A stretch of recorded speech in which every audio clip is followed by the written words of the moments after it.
Hello, back with some more Federalist papers today, and we're here on number 29, and it's a new year. Look at that, 1788. So this is number 29 concerning the militia. We're gonna wrap up our talk from last week about the militia and the common defense, and we're gonna roll right into taxes for like 6 or 7 straight articles all about taxes. So this is from the New York Packet, Wednesday, January 9th, 1788. Alexander Hamilton. To the people of the state of New York, the power of regulating the militia and of commanding its services in times of insurrection and invasion are natural incidents to the duties of superintending the common defense and of watching over the internal peace of the Confederacy.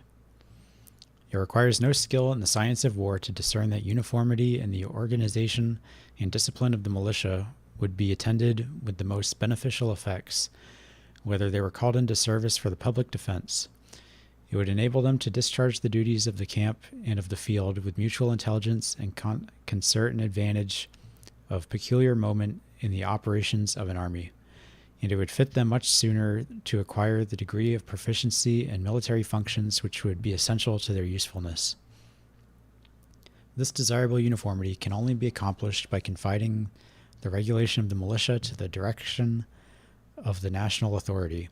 It is, therefore, with the most evident propriety that the plan of the convention proposes to empower the Union to provide for organizing, arming, and disciplining the militia, and for governing such parts of them as may be employed in the service of the United States, reserving to the states respectively the appointment of the officers and the authority of training the militia according to the discipline prescribed by Congress. Of the different grounds which have been taken in opposition to the plan of the convention, there is none that was so little to have been expected, or is so untenable in itself, as the one from which this particular provision has been attacked. If a well-regulated militia to be the most natural defense of a free country, it ought certainly to be under the regulation and at the disposal of that body which is constituted the guardian of the national security. If standing armies are dangerous to liberty, an efficacious power over the militia and the body to whose care the protection of the state is committed ought, as far as possible, to take away the inducement and the pretext to such unfriendly institutions. If the federal government can command the aid of the militia in those emergencies which call for the military arm in support of the civil magistrate, it can the better dispense with the employment of a different kind of force.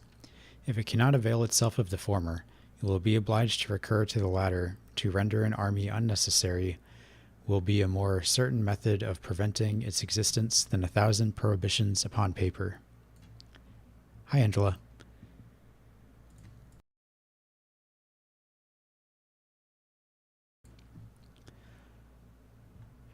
In order to cast an odium upon the power of calling forth the militia to execute the laws of the Union, it has been remarked that there is nowhere any provision in the proposed Constitution for calling out the posse comitatus to assist the magistrate in the execution of his duty, whence it has been inferred that military force was intended to be his only auxiliary. There is a striking incoherence in the objections which have appeared, and sometimes even from the same quarter, not much calculated to inspire a very favorable opinion of the sincerity or fair dealing of their authors. The same persons who tell us in one breath that the powers of the federal government will be despotic and unlimited, inform us in the next that it has not authority sufficient even to call out the posse comitatus. I don't know why he's just throwing Latin out here. The latter, fortunately, I'm assuming that's Latin. The latter, fortunately, is as much short of the truth as the former exceeds it. It would be as absurd to doubt that a right to pass all laws necessary and proper to execute its declared powers would include that of requiring the assistance of the citizens to the officers who may be entrusted with the execution of those laws, as it would be to believe that a right to enact laws necessary and proper for the imposition and collection of taxes would involve that of varying the rules of descent and of the alienation of landed property, or of abolishing the trial by jury in cases relating to it. It being therefore evident that the supposition of a want of power to require the aid of the posse comitatus is entirely destitute of color, it will follow that the conclusion which has been drawn from it in its application to the authority of the federal government over the militia is as uncandid as it is illogical. What reason could there be to infer that force was intended to be the sole instrument of authority, merely because there is a power to make use of it when necessary? What shall we think of the motives which could induce men of sense to reason in this manner? How shall we prevent a conflict between charity and conviction?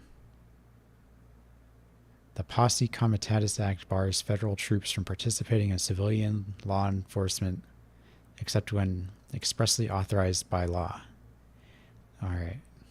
Good to know. Thanks, Angela.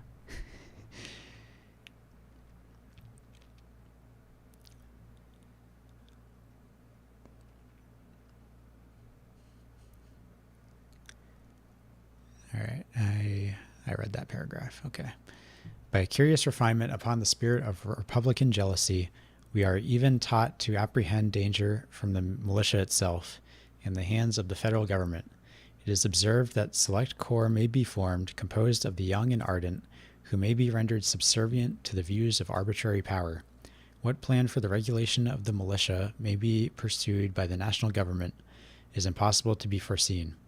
But so far from viewing the matter in the same light with those who object to select corps as dangerous, were the Constitution ratified, and were I to deliver my sentiments to a member of the federal legislature from this state on the subject of a militia establishment, I should hold to him, in substance, the following discourse. The project of disciplining all the militia of the United States is as futile as it would be injurious, if it were capable of being carried into execution. A tolerable expertness in military movements is a business that requires time and practice. It is not a day or even a week that will suffice for the attainment of it. To oblige the great body of the yeomanry, that and of the other classes of the citizens, to be under arms for the purpose of going through military exercises and evolutions, as often as might be necessary to acquire the degree of perfection which would entitle them to the character of a well-regulated militia, would be a real grievance to the people, and a serious public inconvenience and loss. It would form an annual deduction from the productive labor of the country, to an amount which, calculating upon the present numbers of the people, would not fall far short of the whole expense of the civil establishments of all the states. To attempt a thing which would abridge the mass of labor and industry to so considerable an extent would be unwise, and the experiment, if made, cannot succeed, because it would not long be endured. Little more can reasonably be aimed at with respect to the people at large than to have them properly armed and equipped. And in order to see that this be not neglected, it will be necessary to assemble them once or twice in the course of a year. But though the scheme of disciplining the whole nation must be abandoned as mischievous or impracticable, yet it is a matter of the utmost importance that a well-digested plan should, as soon as possible, be adopted for the proper establishment of the militia. The attention of the government ought particularly to be directed to the formation of a select corps of moderate extent, upon such principles as will really fit them for service in case of need. By thus circumscribing the plan, it will be possible to have an excellent body of well-trained militia, ready to take the field whenever the defense of the state shall require it. This will not only lessen the call for military establishments, but if circumstances should at any time oblige the government to form an army of any magnitude, that army can never be formidable to the liberties of the people, while there is a large body of citizens, little if at all inferior to them in discipline and the use of arms, who stand ready to defend their own rights and those of their fellow citizens. This appears to me the only substitute that can be devised for a standing army, and the best possible security against it, if it should exist.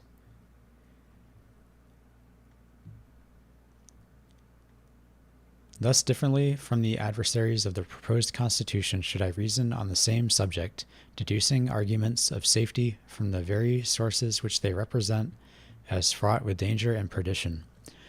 But how the national legislature may reason on the point is a thing which neither they nor I can foresee.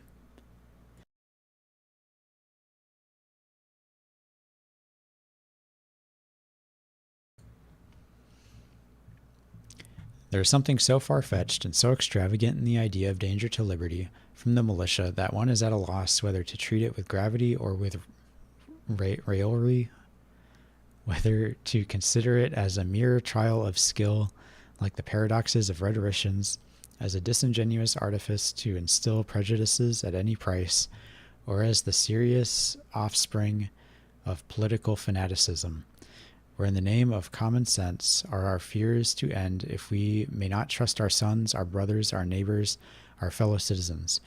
What shadow of danger can there be from men who are daily mingling with the rest of their countrymen, and who participate with them in the same feelings, sentiments, habits, and interests? What reasonable cause of apprehension can be inferred from a power in the Union to prescribe regulations for the militia, and to command its services when necessary, while the particular states are to have the sole and exclusive appointment of the officers? If it were possible seriously to indulge a jealousy of the militia upon any conceivable establishment under the federal government, the circumstance of the officers being in the appointment of the states ought at once to extinguish it. There can be no doubt that this circumstance will always secure to them a preponderating influence over the militia. In reading many of the publications against the Constitution, a man is apt to imagine that he is perusing some ill-written tale or romance, which, instead of natural and agreeable images, exhibits to the mind nothing but frightful and distorted shapes, gorgons, hydras, and chimeras dire, discoloring and disfiguring whatever it represents, and transforming everything it touches into a monster. A sample of this is to be observed in the exaggerated and improbable suggestions which have taken place respecting the power of calling for the services of the militia. That of New Hampshire is to be marched to Georgia, of Georgia to New Hampshire, of New York to Kentucky, and of Kentucky to Lake Champlain. Nay, the debts due to the French and the Dutch are to be paid in militiamen instead of louis d'or and ducats. At one moment there is to be a large army to lay prostrate the liberties of the people. At another moment the militia of Virginia are to be dragged from their homes 500 or 600 miles to tame the Republican contumacy of Massachusetts, and that of Massachusetts is to be transported an equal distance to subdue the refractory haughtiness of the aristocratic Virginians. Do the persons who rave at this rate imagine that their art or their eloquence can impose any conceits or absurdities upon the people of America for infallible truths?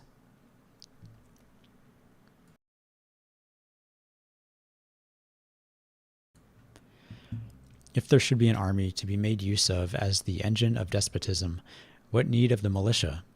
If there should be no army, whither would the militia, irritated by being called upon to undertake a distant and hopeless expedition for the purpose of riveting the chains of slavery upon a part of their countrymen, direct their course, but to the seat of the tyrants, who had meditated so foolish as well as so wicked a project, to crush them in their imagined entrenchments of power, and to make them an example of the just vengeance of an abused and incensed people? Is this the way in which usurpers strive to dominion over a numerous and enlightened nation? Do they begin by exciting the detestation of the very instruments of their intended usurpations? Do they usually commence their career by wanton and disgustful acts of power, calculated to answer no end, but to draw upon themselves universal hatred and execration? Are suppositions of this sort the sober admonitions of discerning patriots to a discerning people? Or are they inflammatory ravings of incendiaries or distempered enthusiasts? If we were to even suppose the national rulers actuated by the most ungovernable ambition, it is impossible to believe that they would employ such preposterous means to accomplish their designs. In times of insurrection or invasion, it would be natural and proper that the militia of a neighboring state should be marched into another, to resist a common enemy, or to guard the republic against the violence of faction or sedition. This was frequently the case in respect to the first object in the course of the late war, and this mutual succor is, indeed, a principal end of our political association. If the power of affording it be placed under the direction of the Union, there will be no danger of a supine and listless inattention to the dangers of a neighbor until its near approach has had superadded the incitements of self-preservation to the too feeble impulses of duty and sympathy. Publius. So I think this one was pretty good. There's some good stuff in this one, just about kind of the rule or the role, I guess, of regular civilians, and also it seems like he's against having a military in general, because when he's talking about the militia, I think that's kind of equivalent to the National Guard that we have today. But it seems like he's against having an army as we have it, like full-time soldiers. Federalist number 330, concerning the general power of taxation. All right, here we go.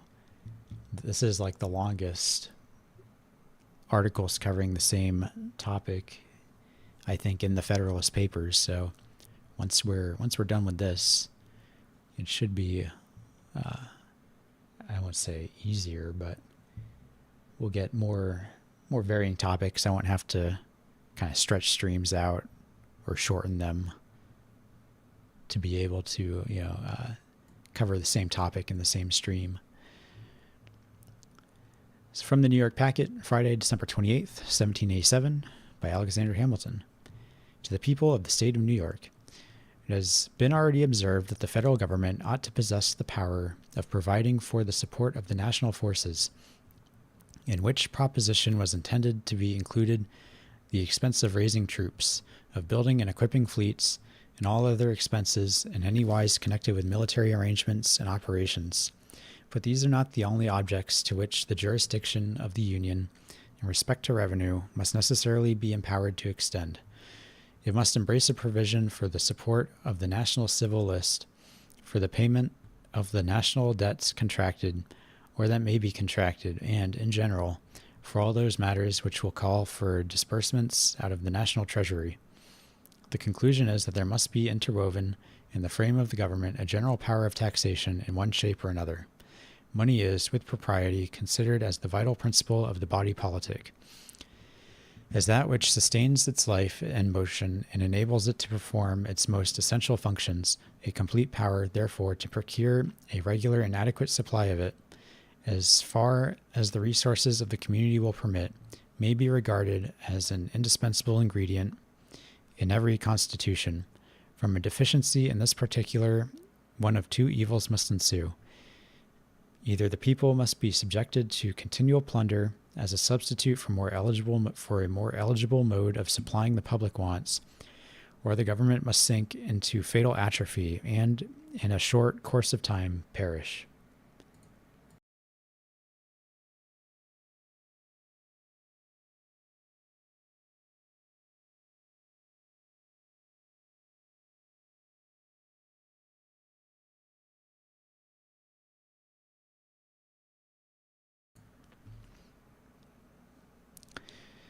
In the Ottoman or Turkish Empire, the sovereign, though in other respects absolute master of the lives and fortunes of his subjects, has no right to impose the new tax. The consequence is that he permits the bashas or governors of provinces to pillage the people without mercy, and in turn squeezes out of them the sums of which he stands in need, to satisfy his own exigencies and those of the state. In America, from a like cause, the government of the Union has gradually dwindled into a state of decay, approaching nearly to annihilation.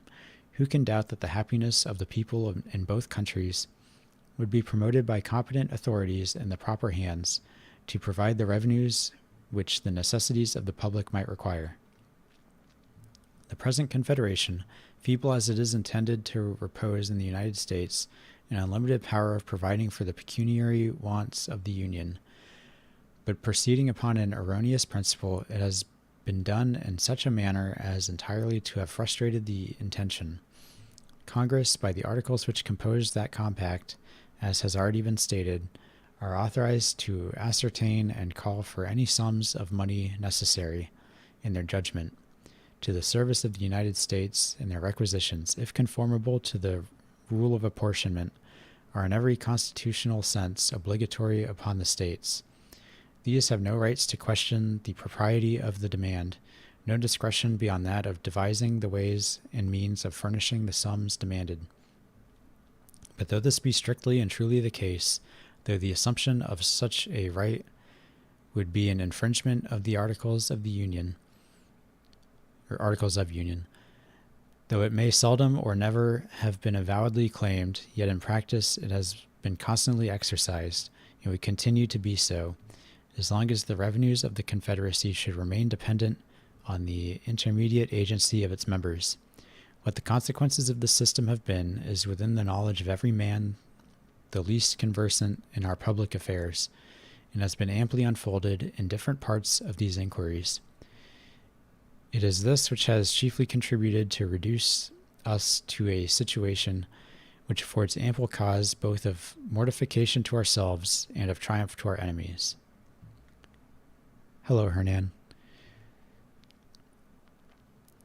What remedy can there be for this situation but a change of the system which has produced it, in a change of the fallacious and delusive system of quotas and requisitions? What substitute can there be imagined for this ignis fatuus in finance, but that of permitting the national government to raise its own revenues by the ordinary methods of taxation authorized in every well-ordered constitution of civil government?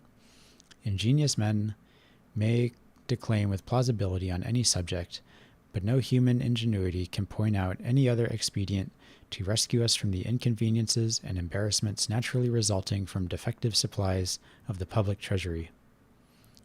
The more intelligent adversaries of the new Constitution admit the force of this reasoning, but they qualify their admission by a distinction between what they call internal and external taxation.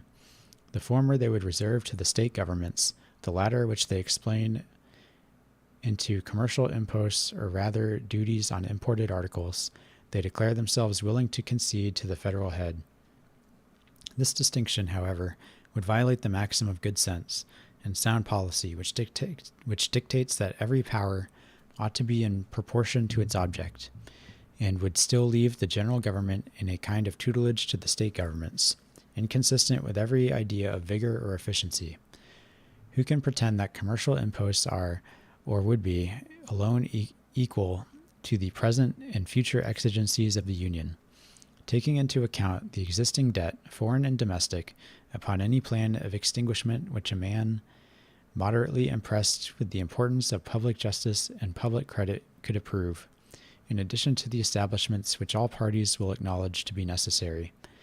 We could not reasonably flatter ourselves that this resource alone, upon the most improved scale, would even suffice for its present necessities. Its future necessities admit not of calculation or limitation, and upon the principle, more than once adverted to, the power of making provision for them as they arise ought to be equally unconfined. I believe it may be regarded as a position warranted by the history of mankind that, in the usual progress of things, the necessities of a nation, in every stage of its existence, will be found at least equal to its resources. To say that deficiencies may be provided for by the requisitions upon the states is on the one hand to acknowledge that this system cannot be depended upon, and on the other hand to depend upon it for everything beyond a certain limit. Those who have carefully attended to its vices and deformities, as they have been exhibited by experience or delineated in the course of these papers, must feel invincible repugnancy to trusting the national interests to any degree to its own operation. Its inevitable tendency, whenever it is brought into activity, must be to enfeeble the Union, and to sow the seeds of discord and contention between the federal head and its members, and between the members themselves. Can it be expected that the deficiencies would be better supplied in this mode than the total wants of the Union have heretofore been supplied in the same mode? It ought to be recollected that if less will be required from the states, they will have proportionably less means to answer the demand. If the opinions of those who contend for the distinction which has been mentioned were to be received as evidence of truth, one would be led to conclude that there was some known point in the economy of national affairs at which it would be safe to stop and to say, thus far the ends of public happiness will be promoted by supplying the wants of government, and all beyond this is unworthy of our care or anxiety. How is it possible that a government half supplied and always necessitous can fulfill the purposes of its institution, can provide for the security, advance the prosperity, or support the reputation of the Commonwealth? How can it ever possess either energy or stability, dignity or credit, confidence at home or respectability abroad? How can its administration be anything else than a succession of expedients, temporizing, impotent, disgraceful? How will it be able to avoid a frequent sacrifice of its engagements to immediate necessity?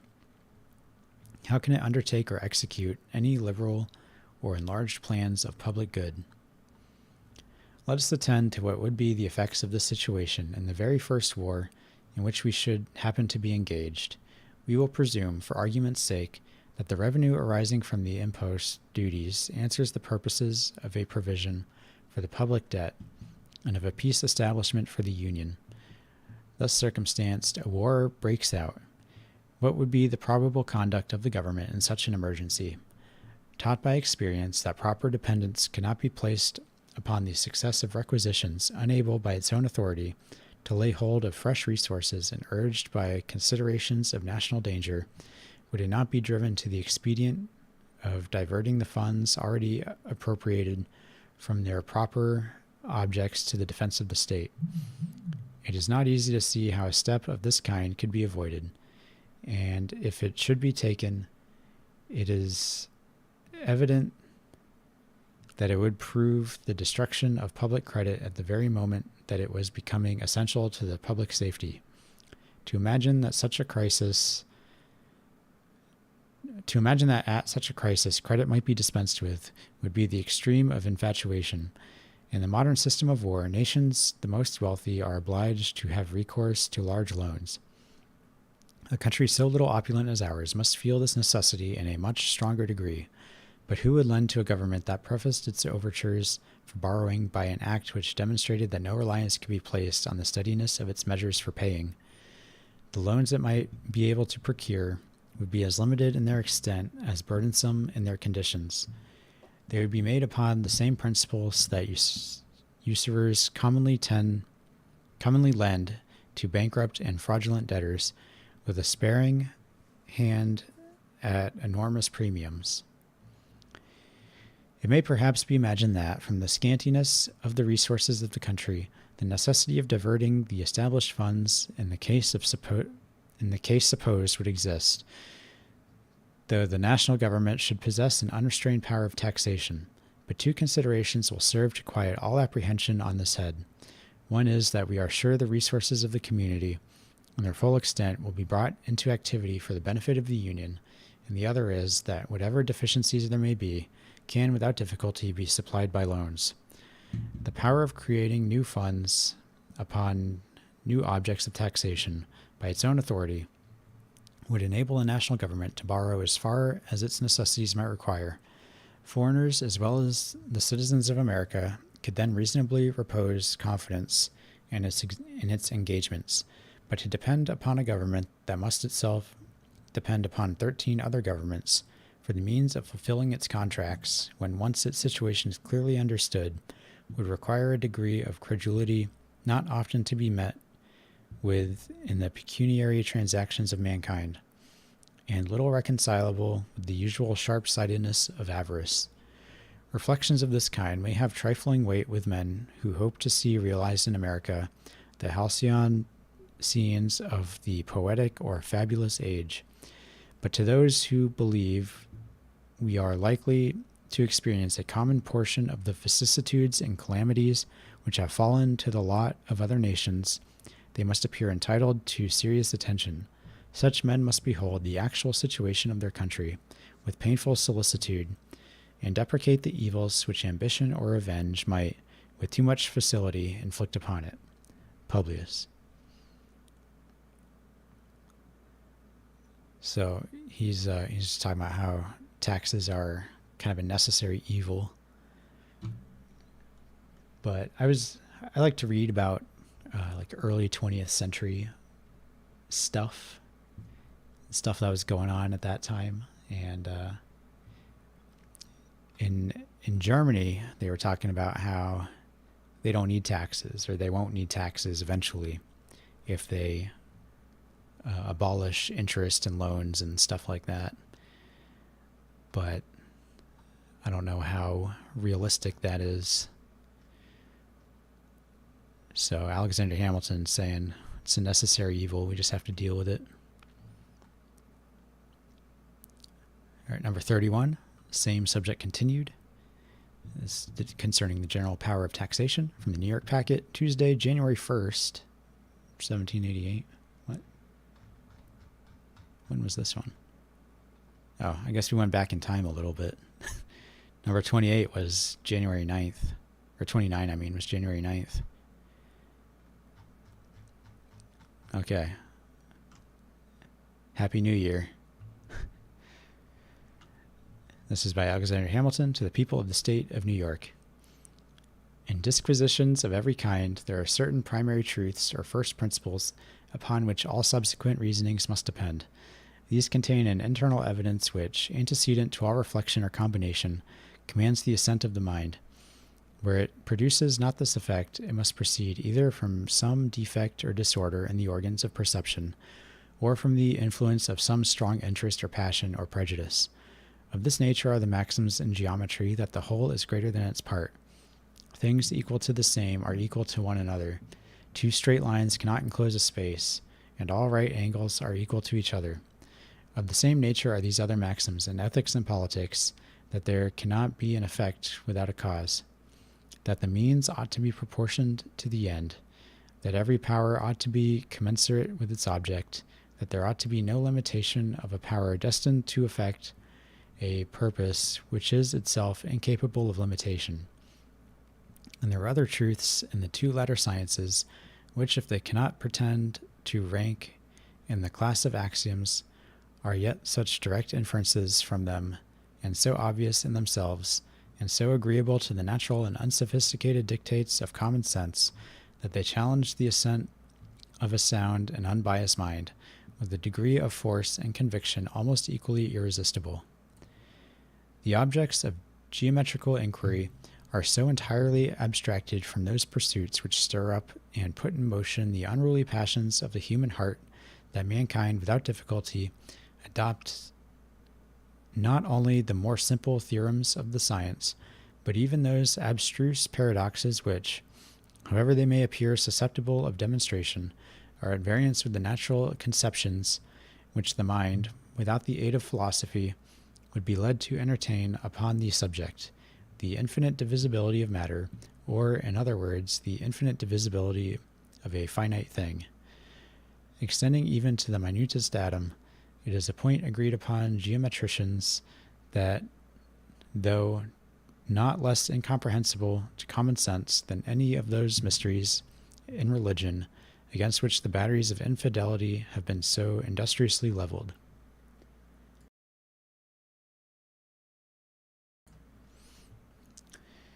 But in the sciences of morals and politics, men are found far less tractable.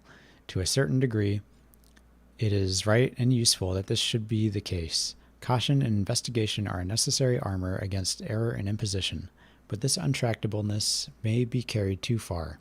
It may degenerate into obstinacy, perverseness, or disingenuity. Though it cannot be pretended that the principles of moral and political knowledge have, in general, the same degree of certainty with those of the mathematics, yet they have much better claims in this respect than, to judge from the conduct of men in particular situations, we should be disposed to allow them. The obscurity is much oftener in the passions and prejudices of the reasoner than in the subject. Men, upon too many occasions, do not give their own understandings fair play, but yielding to some untoward bias, They entangle themselves in words and confound themselves in subtleties. How else could it happen if we admit the objectors to be sincere in their opposition, that positions so clear as those which manifest the necessity of a general power of taxation in the government of the Union should have to encounter any adversaries among men of discernment? Though these positions have been elsewhere fully stated, they will perhaps not be improperly recapitulated in this place, as introductory to an examination of what may have been offered by way of objection to them. They are in substance as follows. A government ought to contain in itself every power requisite to the full accomplishment of the objects committed to its care, and to the complete execution of the trusts for which it is responsible, free from every other control but a regard to the public good and to the sense of the people. As the duties of superintending the national defense and of securing the public peace against foreign or domestic violence involve a provision for casualties and dangers to which no possible limits can be assigned, the power of making that provision ought to know no other bounds than the exigencies of the nation and the resources of the community. As revenue is the essential engine by which the means of answering the national exigencies must be procured, the power of procuring that article in its full extent must necessarily be comprehended in that of providing for those exigencies. As theory and practice conspire to prove that the power of procuring revenue is unavailing when exercised over the states in their collective capacities, the federal government must of necessity be invested with an unqualified power of taxation in the ordinary modes. Did not experience evince the contrary, it would be natural to conclude that the propriety of a general power of taxation in the national government might safely be permitted to rest on the evidence of these propositions, unassisted by any additional arguments or illustrations. But we find, in fact, that the antagonists of the proposed Constitution, so far from acquiescing in their justness or truth, seem to make their principal and most zealous effort against this part of the plan. It may, therefore, be satisfactory to analyze the arguments with which they combat it. Those of them which have been most labored with that view seem in substance to amount to this: it is not true, because the exigencies of the Union may not be susceptible of limitation, that its power of laying taxes ought to be unconfined. Revenue is as requisite to the purposes of the local administrations as to those of the Union, and the former are at least of equal importance with the latter to the happiness of the people. It is, therefore, as necessary that the state governments should be able to command the means of supplying their wants as that of the national government should possess the like faculty in respect to the wants of the Union. But an indefinite power of taxation in the latter might, and probably would in time, deprive the former of the means of providing for their own necessities, and would subject them entirely to the mercy of the national legislature, as the laws of the Union are to become the supreme law of the land, as it is to have power to pass all laws that may be necessary for carrying into execution the authorities with which it is proposed to vest it. The national government might at any time abolish the taxes imposed for state objects upon the pretense of an interference with its own. It might challenge a necessity of doing this in order to give efficacy to the national revenues, and thus all resources of taxation might by degrees become the subjects of federal monopoly to the entire exclusion and destruction of the state governments. This mode of reasoning appears sometimes to turn upon the supposition of usurpation in the national government. At other times it seems to be designed only as a deduction from the constitutional operation of its intended powers. It is only in the latter light that it can be admitted to have any pretensions to fairness. The moment we launch into conjectures about the usurpations of the federal government, we get into an unfathomable abyss, and fairly put ourselves out of the reach of all reasoning. Imagination may range at pleasure till it gets bewildered amidst the labyrinths of an enchanted castle, and knows not on which side to turn to extricate itself from the perplexities into which it has so rashly adventured. Whatever may be the limits or modifications of the powers of the Union, it is easy to imagine an endless train of possible dangers, and by indulging an excess of jealousy and timidity, we may bring ourselves to a state of absolute skepticism and irresolution. I repeat here what I have observed in substance in another place, that all observations founded upon the danger of usurpation ought to be referred to the composition and structure of the government, not to the nature or extent of its powers. The state governments, by their original constitutions, are invested with complete sovereignty. In what does our security consist against usurpation from that quarter? Doubtless in the manner of their formation, and in a due dependence of those who are to administer them upon the people. If the proposed construction of the federal government be found, upon an impartial examination of it, to be such as to afford to a proper extent the same species of security, all apprehensions on the score of usurpation ought to be discarded. It should not be forgotten that a disposition in the state governments to encroach upon the rights of the Union is quite as probable as a disposition in the Union to encroach upon the rights of the state governments. What side would be likely to prevail in such a conflict must depend on the means which the contending parties would employ toward ensuring success. As in republics, strength is always on the side of the people, and as there are weighty reasons to induce a belief that the state governments will commonly possess most influence over them, the natural conclusion is that such contests will be most apt to end to the disadvantage of the Union, and that there is greater probability of encroachments by the members upon the federal head than by the federal head upon the members. But it is evident that all conjectures of this kind must be extremely vague and fallible, and that it is by far the safest course to lay them altogether aside and to confine our attention wholly to the nature and extent of the powers as they are delineated to the Constitution. Everything beyond this must be left to the prudence and firmness of the people, who, as they will hold the scales in their own hands, it is to be hoped, will always take care to preserve the constitutional equilibrium between the general and the state governments.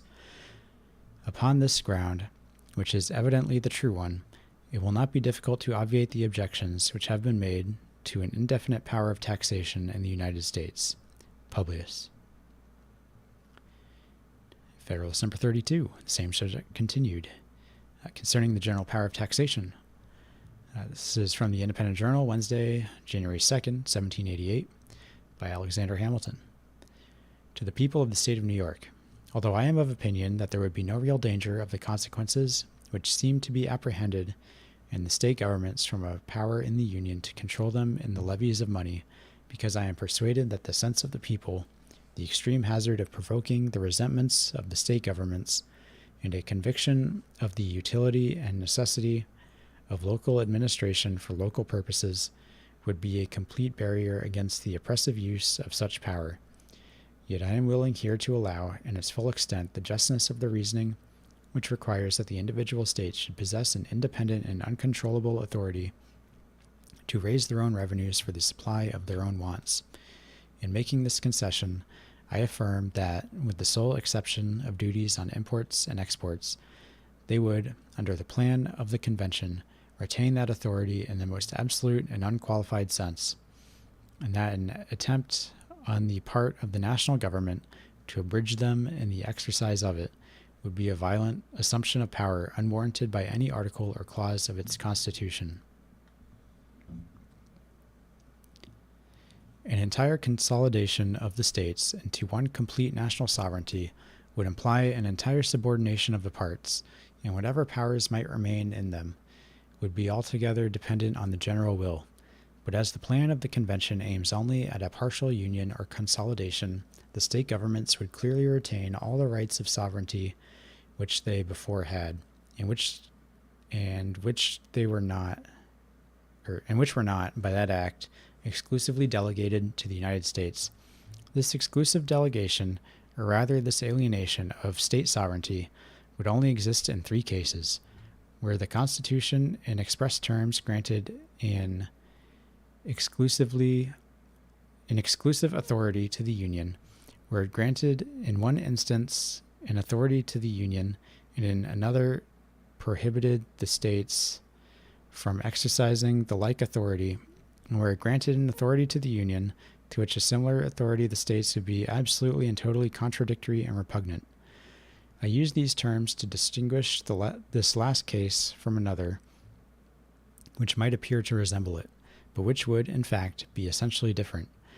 I mean where the exercise of a concurrent jurisdiction might be productive of occasional interferences in the policy of any branch of administration, but would not imply any direct contradiction or repugnancy in point of continual constitutional authority. These three cases of exclusive jurisdiction in the federal government may be exemplified by the following instances. The last clause but one in the 8th section of the first article provides expressly that Congress shall exercise exclusive legislation over the district to be appropriated as the seat of government. This answers to the first case. The first clause of the same section empowers Congress to lay and collect taxes, duties, imposts, and excises. And the second clause of the 10th section of the same article declares that no state shall, without the consent of Congress, lay any imposts or duties on imports or exports, except for the purpose of executing its inspection laws. Hence would result an exclusive power in the Union to lay duties on imports and exports, with the particular exception mentioned. But this power is abridged by another clause, which declares that no tax or duty shall be laid on articles exported from any state, in consequence of which qualification it now only extends to the duties on imports. This answers to the second case. The third will be found in that clause which declares that Congress shall have power to establish a uniform rule of naturalization throughout the United States. This must necessarily be exclusive, because if each state had power to prescribe a distinct rule, there could not be a uniform rule. A case which may perhaps be thought to resemble the latter, but which is in fact widely different, affects the question immediately under consideration. I mean the power of imposing taxes on all articles other than exports and imports. This, I contend, is manifestly a concurrent and co-equal authority in the United States and in the individual states. There is plainly no expression in the granting clause which makes that power exclusive in the Union. There is no independent clause or sentence which prohibits the states from exercising it. So far is this from being the case that a plain and conclusive argument to the contrary is to be deduced from the restraint laid upon the states in relation to duties on imports and exports. This restriction implies an admission that, if it were not inserted, the states would possess the power it excludes, and it implies a further admission that, as to all other taxes, the authority of the states remains undiminished. In any other view, it would be both unnecessary and dangerous. It would be unnecessary because of the grant to the Union of the power of laying such duties implied the exclusion of the states, or even their subordination in this particular. There could be no need of such a restriction. It would be dangerous because the introduction of it leads directly to the conclusion which has been mentioned, in which, if the reasoning of the objectors be just, could not have been intended. I mean that the states, in all cases to which the restriction did not apply, would have a concurrent power of taxation with the Union. The restriction in question amounts to what lawyers call a negative pregnant, that is, a negative negation of one thing, and an affirmance of another, a negation of the authority of the states to impose taxes on imports and exports, and an affirmance of their authority to impose them on all other articles. It would be mere sophistry to argue that it was meant to exclude them absolutely from the imposition of taxes of the former kind, and to leave them at liberty to lay others subject to the control of the national legislature.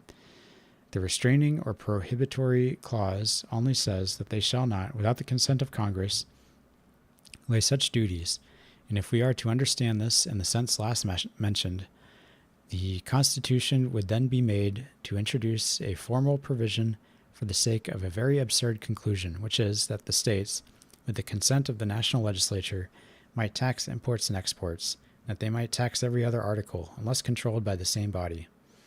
If this was the intention, why not leave it, in the first instance, to what is alleged in the natural operation of the original clause, conferring a general power of taxation upon the Union?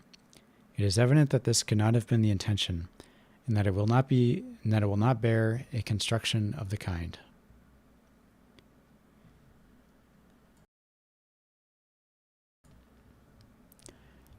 As to a supposition of repugnancy between the power of taxation in the states and in the Union, it cannot be supported in that sense which would be requisite to work in exclusion of the states. It is indeed possible that a tax might be laid on a particular article by a state, which might render it inexpedient that thus a further tax should be laid on the same article by the Union. But it would not imply a constitutional inability to impose a further tax. The quantity of the imposition, the expediency or inexpediency of an increase on either side would be mutually questions of prudence, but there would be involved no direct contradiction of power. The particular policy of the national and of the state systems of finance might now and then not exactly coincide, and might require reciprocal forbearances. It is not, however, a mere possibility of inconvenience in the exercise of powers, but an immediate constitutional repugnancy that can by implication alienate and extinguish a pre-existing right of sovereignty. The necessity of a concurrent jurisdiction in certain cases results from the division of the sovereign power, and the rule that all authorities of which the states are not explicitly divested in favor of the Union remain with them in full vigor. It is not a theoretical consequence of that division, but is clearly admitted by the whole tenor of the instrument, which contains the articles of the proposed Constitution. We there find that, notwithstanding the affirmative grants of general authorities, there has been the most pointed care in those cases where it was deemed improper that the like authorities should reside in the states, to insert negative clauses prohibiting the exercise of them by the states. The 10th section of the first article consists altogether of such provisions. This circumstance is a clear indication of the sense of the convention and furnishes a rule of interpretation out of the body of the act, which justifies the position I have advanced and refutes every hypothesis to the contrary.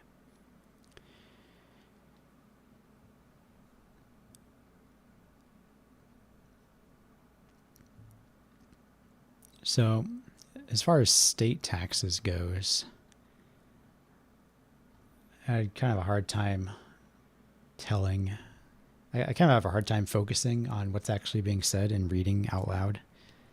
So I wasn't sure if he actually said anything outright against state taxes. I don't think he did, which is lame. State taxes suck.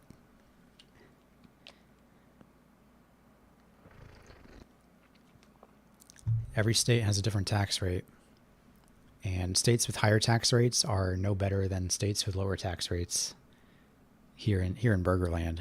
So, it doesn't matter where you live, the roads are always shit.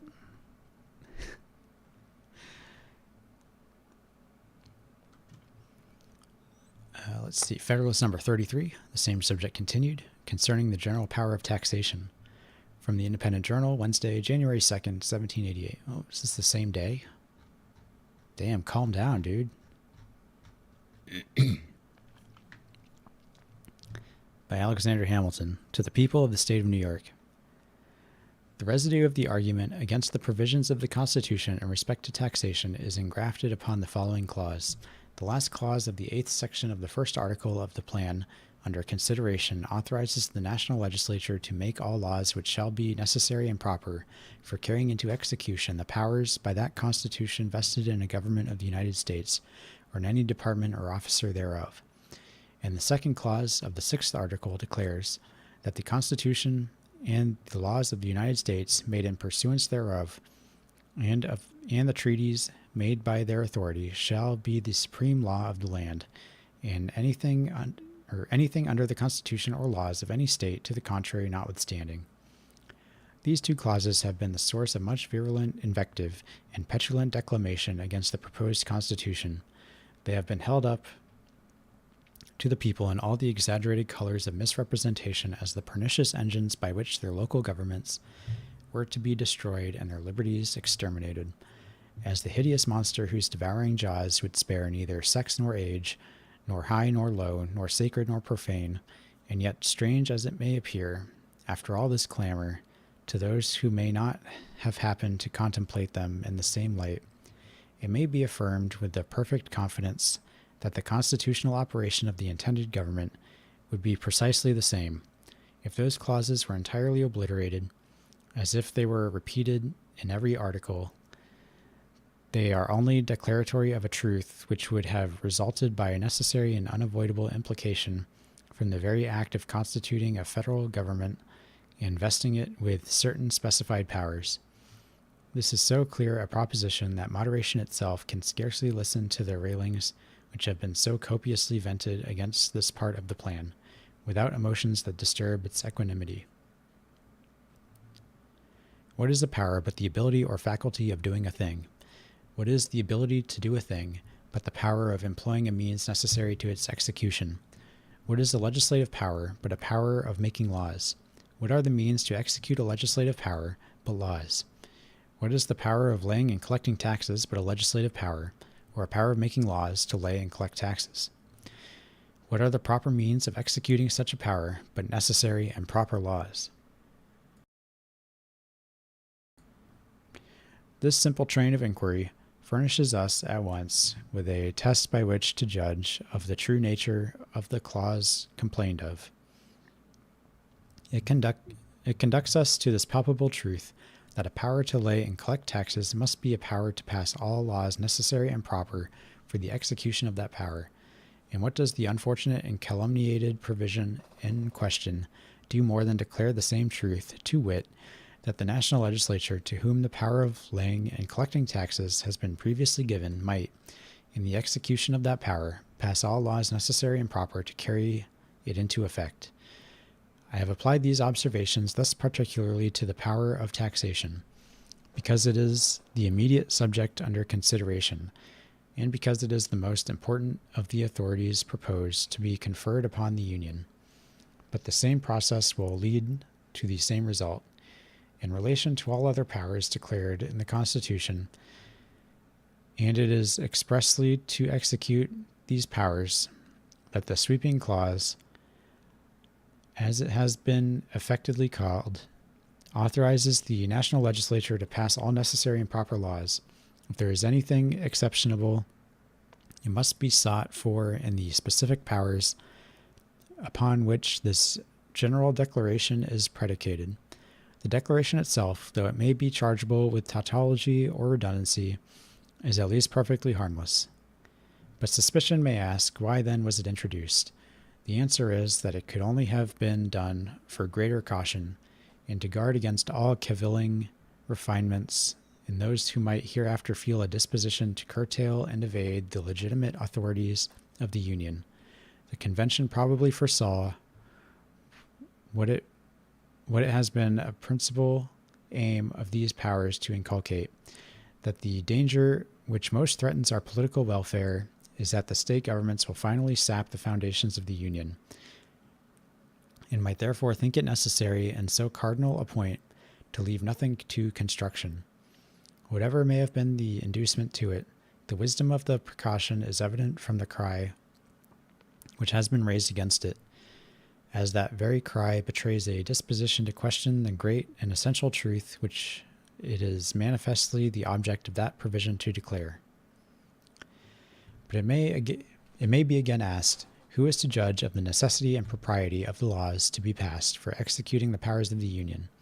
I answer, first, that this question arises as well and as fully upon the simple grant of powers as upon the declaratory clause. And I answer in the second place that the national government, like every other, must judge in the first instance of the proper exercise of its powers, and its constituents in the last.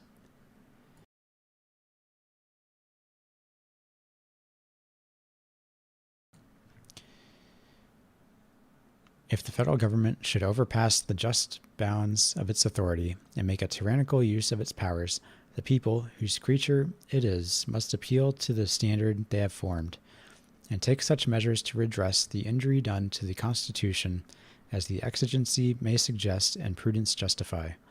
The propriety of a law in a constitutional light must always be determined by the nature of the powers upon which it is founded. Suppose by some forced constructions of its authority, which indeed cannot easily be imagined, the federal legislature should attempt to vary the law of descent in any state, would it not be evident that, in making such an attempt, it had exceeded its jurisdiction and infringed upon that of the state? Suppose again that upon the pretense of an interference with its revenues, it should undertake to abrogate a land tax imposed by the authority of a state. Would it not be equally evident that this was an invasion of that concurrent jurisdiction in respect to this species of tax which its constitution plainly supposes to exist in the state governments? If there ever should be a doubt on this head, the credit of it will be entirely due to those reasoners who, in the imprudent zeal of their animosity to the plan of the convention, have labored to envelop it in a cloud calculated to obscure the plainest and simplest truths. But it is said that the laws of the Union are to be the supreme law of the land. But what inference can be drawn from this, or what would they amount to if they were not to be supreme? It is evident that they would amount to nothing. A law, by the very meaning of the term, includes supremacy. It is a rule which those to whom it is prescribed are bound to observe. This results from every political association. If individuals enter into a state of society, the laws of that society must be the supreme regulator of their conduct. If a number of political societies enter into a larger political society, the laws which the latter may enact pursuant to the powers entrusted to it by its constitution must necessarily be supreme over those societies, and the individuals of whom they are composed. It would otherwise be a mere treaty dependent on the good faith of the parties, and not a government, which is only another word for political power and supremacy. But it will not follow from this doctrine that acts of the large society which are not pursuant to its constitutional powers, but which are invasions of the residuary authorities of the smaller societies, will become the supreme law of the land. These will be merely acts of usurpation, and will deserve to be treated as such. Hence we perceive that the clause which declares the supremacy of the laws of the Union, like the one we have just before considered, only declares a truth which flows immediately in necessity from the institution of a federal government.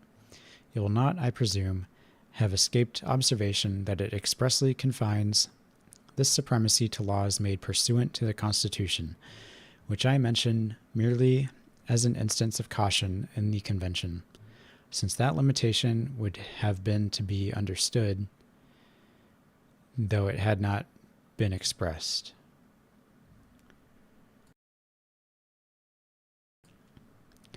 Though a law, therefore, laying a tax for the use of the United States would be supreme in its nature, and could not legally be opposed or controlled, yet a law for abrogating or preventing the collection of a tax laid by the authority of the state, unless upon imports and exports, would not be the supreme law of the land, but a usurpation of power not granted by the Constitution.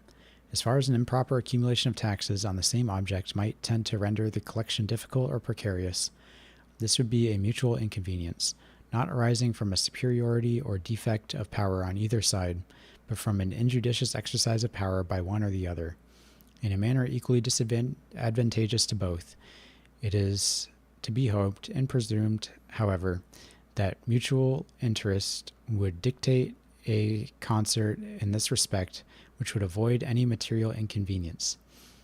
The inference from the whole is that the individual states would, under the proposed Constitution, retain an independent and uncontrollable authority to raise revenue to any extent of which they may stand in need, but every kind of taxation, except duties on imports and exports.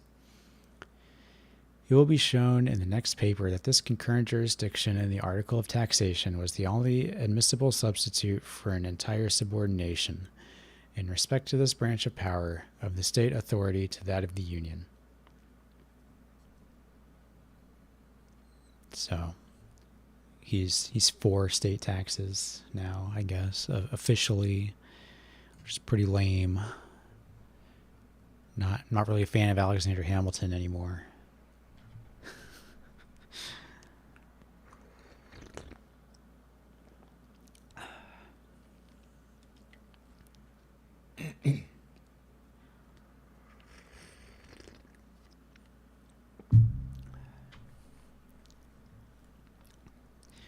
Tea time. All right, what do we got? Three left. We're making pretty good time. I thought this would take longer. Let's see, where am I at? I guess these ones are a little bit longer than the previous ones. Last one's like 7 pages. These other ones have been 3 or 4, so we're not almost done, I guess. But that's fine. Federalist number 34, the same subject continued, concerning the general power of taxation.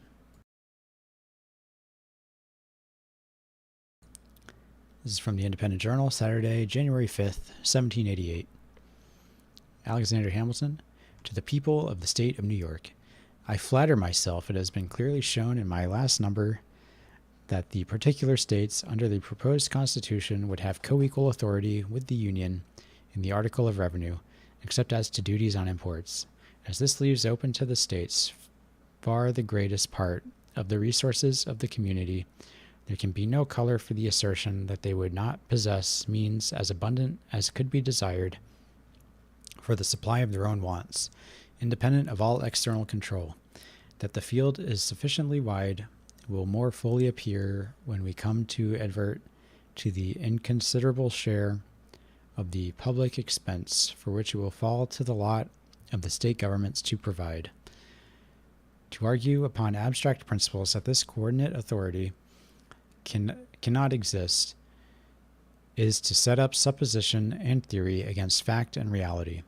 However proper such reasonings might be to show that a thing ought not to exist, they are wholly to be rejected when they are made use of to prove that it does not exist contrary to the evidence of the fact itself.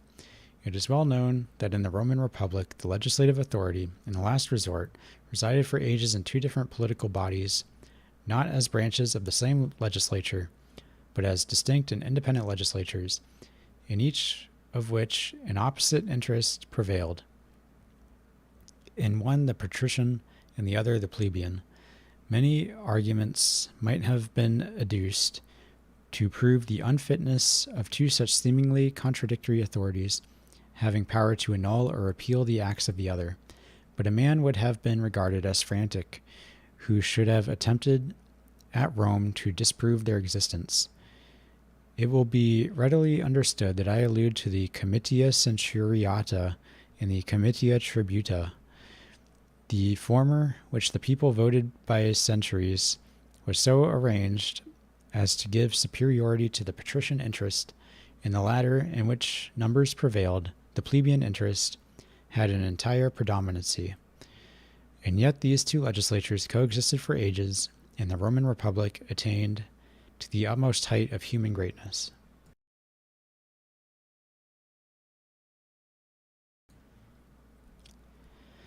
In the case particularly under consideration, there is no such contradiction as appears in the example cited. There is no power on either side to annul the acts of the other, and in practice there is little reason to apprehend any inconvenience, because in a short course of time the wants of the states will naturally reduce themselves within a very narrow compass, and in the interim the United States will, in all probability, find it convenient to abstain wholly from those objects to which the particular states would be inclined to resort. To form a more precise judgment of the true merits of this question, it will be well to advert to the proportion between the objects that will require a federal provision in respect to revenue and those which will require a state provision. We shall discover that the former are altogether unlimited, and that the latter are circumscribed within very moderate bounds. In pursuing this inquiry, we must bear in mind that we are not to confine our view to the present period, but to look forward to remote futurity. Constitutions of civil government are not to be framed upon a calculation of existing exigencies, but upon a combination of these with the probable exigencies of ages, according to the natural and tried course of human affairs. Nothing, therefore, can be more fallacious than to infer the extent of any power proper to be lodged in the national government from an estimate of its immediate necessities. There ought to be a capacity to provide for future contingencies as they may happen, and as these are illimitable in their nature, it is impossible safely to limit that capacity. It is true, perhaps, that a computation might be made with sufficient accuracy to answer the purpose of the quantity of revenue requisite to discharge the subsisting engagements of the Union, and to maintain those establishments which, for some time to come, would suffice in time of peace. But would it be wise, or would it not rather be the extreme of folly to stop at this point, and to leave the government entrusted with the care of the national defense in a state of absolute incapacity to provide for the protection of the community against future invasions of the public peace by foreign war or domestic convulsions? If, on the contrary, we ought to exceed this point, where can we stop, short of an indefinite power of providing for emergencies as they may arise? Though it is easy to assert in general terms the possibility of forming a rational judgment of a due provision against probable dangers, yet we may safely challenge those who make the assertion to bring forward their data, and may affirm that they would be found as vague and uncertain as any that could be produced to establish the probable duration of the world. Observations confined to the mere prospects of internal attacks can deserve no weight, though even these will admit of no satisfactory calculation. But if we mean to be a commercial people, it must form a part of our policy to be able one day to defend that commerce. The support of a navy and of naval wars would involve contingencies that must baffle all the efforts of political arithmetic.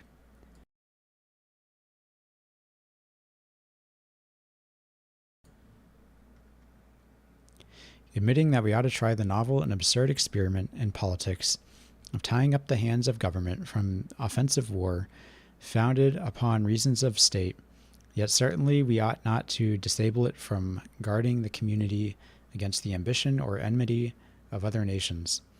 A cloud has been for some time hanging over the European world. If it should break forth into a storm, who can assure us that in its progress a part of its fury would not be spent upon us? No reasonable man would hastily pronounce that we are entirely out of its reach, or if the combustible materials that now seem to be collecting should be dissipated without coming to maturity, or if a flame should be kindled without extending to us. What security can we have that our tranquility will long remain undisturbed from some other cause, or from some other quarter? Let us recollect that peace or war will not always be left to our option, that however moderate or unambitious we may be, we cannot count upon the moderation or hope to extinguish the ambition of others. Who could have imagined, at the conclusion of the last war, that France and Britain, wearied and exhausted as they both were, would so soon have looked with so hostile an aspect upon each other? To judge from the history of mankind, we shall be compelled to conclude that the fiery and destructive passions of war reign in the human breast with much more powerful sway than the mild and beneficent sentiments of peace, and that to model our political systems upon speculations of lasting tranquility, it is to calculate on the weaker springs of the human character. What are the chief sources of expense in every government? What has occasioned that enormous accumulation of debts with which several of the European nations are oppressed? The answer is plainly is wars and rebellions. The support of those institutions which are necessary to guard the body politic against these two most mortal diseases of society.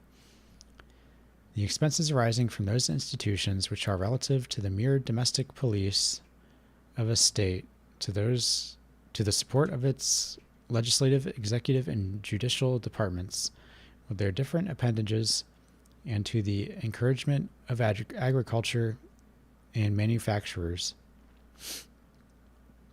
which will comprehend almost all the objects of state expenditure, are insignificant in comparison with those which relate to the national defense. In the Kingdom of Great Britain, where all the ostentatious apparatus of monarchy is to be provided for, not above a 15th part of the annual income of the nation is appropriated to the class of expenses last mentioned.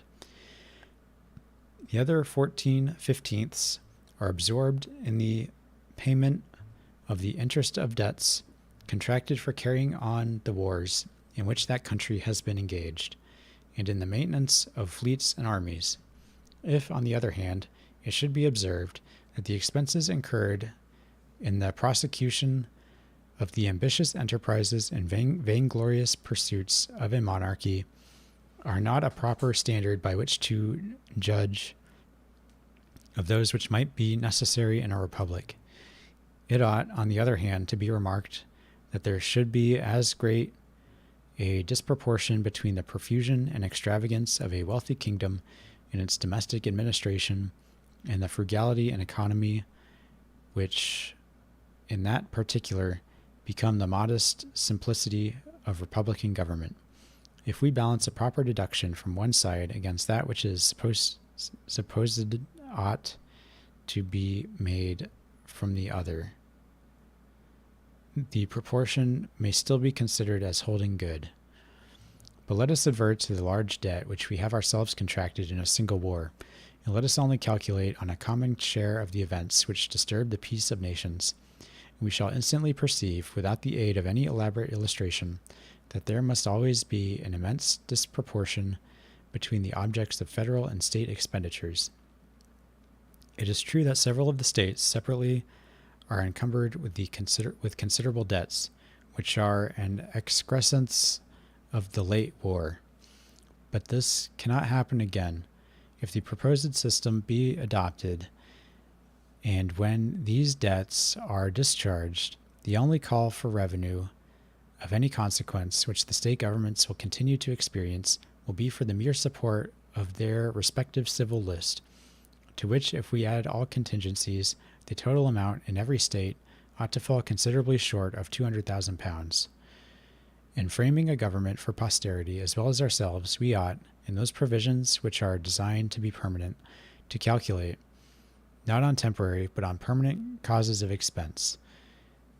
If this principle be a just one, our attention would be directed to a provision in favor of the state governments for an annual sum of about £200,000, while the exigencies of the Union could be susceptible of no limits, even in imagination. In this view of the subject, by what logic can it be maintained that the local governments ought to command in perpetuity an exclusive source of revenue for any sum beyond the extent of £200,000?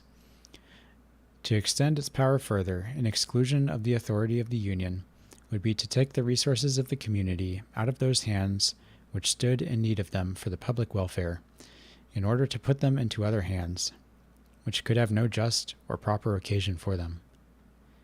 Suppose, then, that the convention had been inclined to proceed upon the principle of a repartition of the objects of revenue between the Union and its members in proportion to their comparative necessities. What particular fund could have been selected for the use of the states that would not either have been too much or too little?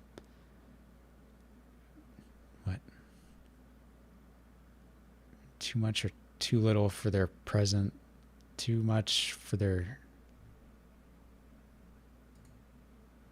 What the fuck? What does this say? What particular fund could have been selected for the use of the states that would not either have been too much or too little for their present, too much for their future wants?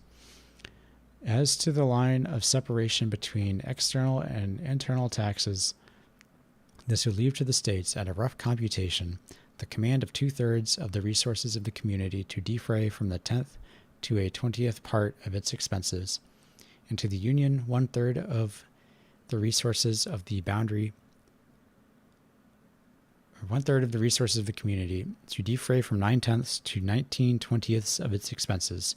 If we desert this boundary and content ourselves with leaving to the states an exclusive power of taxing houses and lands, there would still be a great disproportion between the means and the end.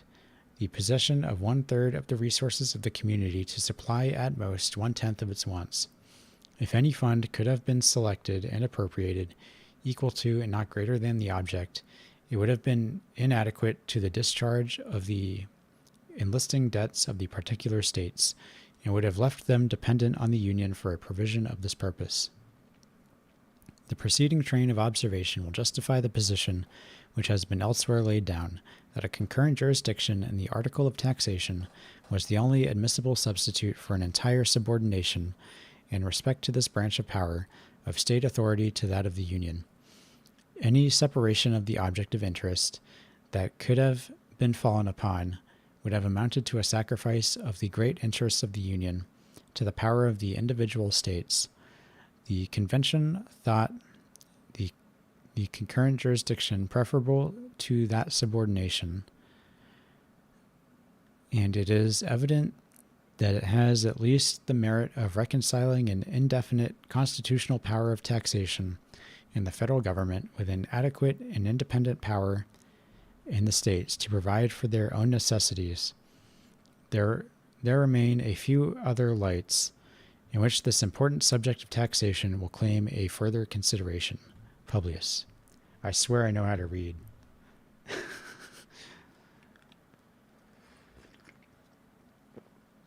This was written in the 1700s, and I don't know, I guess the way they formulated sentences back then was different than the way we do now.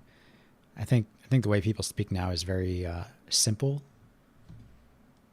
and so if you're not used to that, it's kind of hard to follow along with these sentences and the train of thought, at least when reading out loud.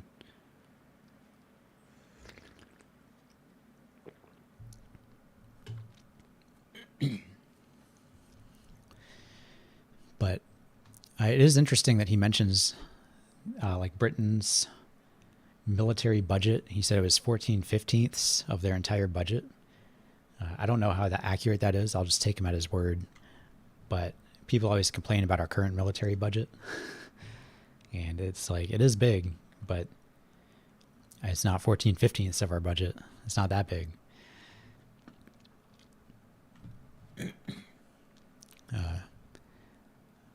He says it here, but it's been echoed kind of throughout history by different people.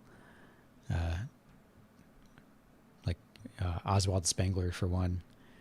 He said, peace is an idea, but war is a fact of life. And so you need to be ready for that, because if you aren't, people are just going to roll right over you.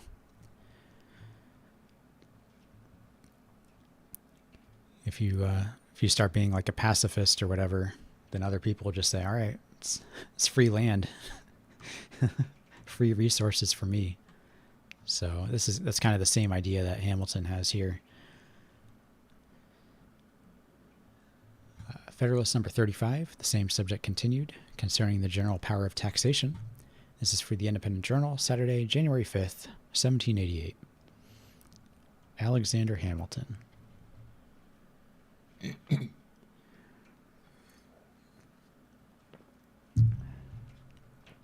My throat's not gonna last, I don't think, but I'll make it last. To the people of the state of New York, before we proceed to examine any other objections to an indefinite power of taxation in the Union, I shall make one general remark, which is that if the jurisdiction of the national government in the article of revenue should be restricted to particular objects, it would naturally occasion an undue proportion of the public burdens to fall upon those objects.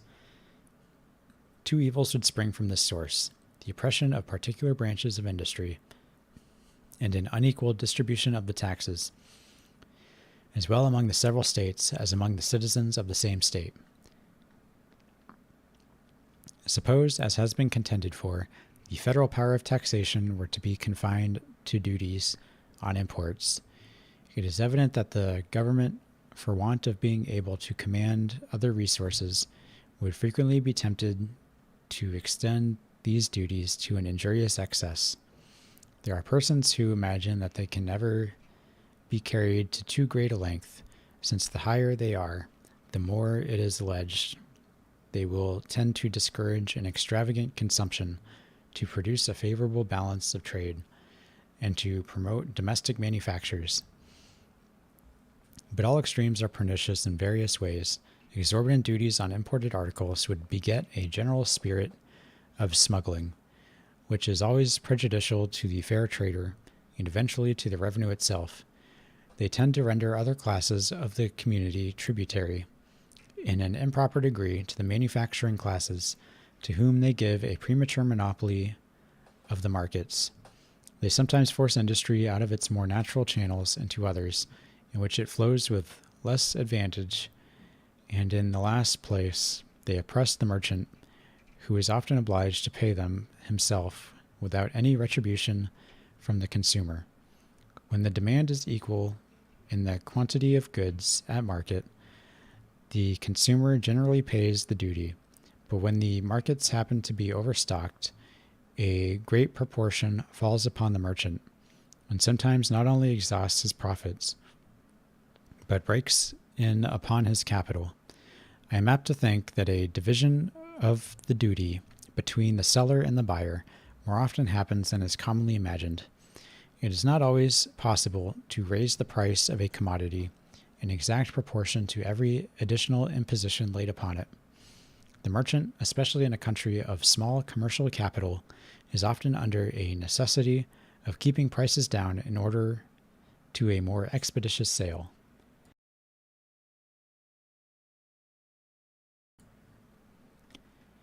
The maxim that the consumer is the payer is so much oftener true than the reverse of the proposition that it is far more equitable that the duties on imports should go into a common stock than that they should redound to the exclusive benefit of the importing states. But it is not so generally true as to render it equitable that those duties should form the only national fund. When they are paid by the merchant, they operate as an additional tax upon the importing state, whose citizens pay their proportion of them in the character of consumers.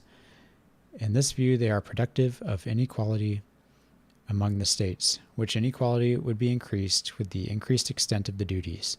The confinement of the national revenues to this species of imposts would be attended with inequality, from a different cause, between the manufacturing and non-manufacturing states.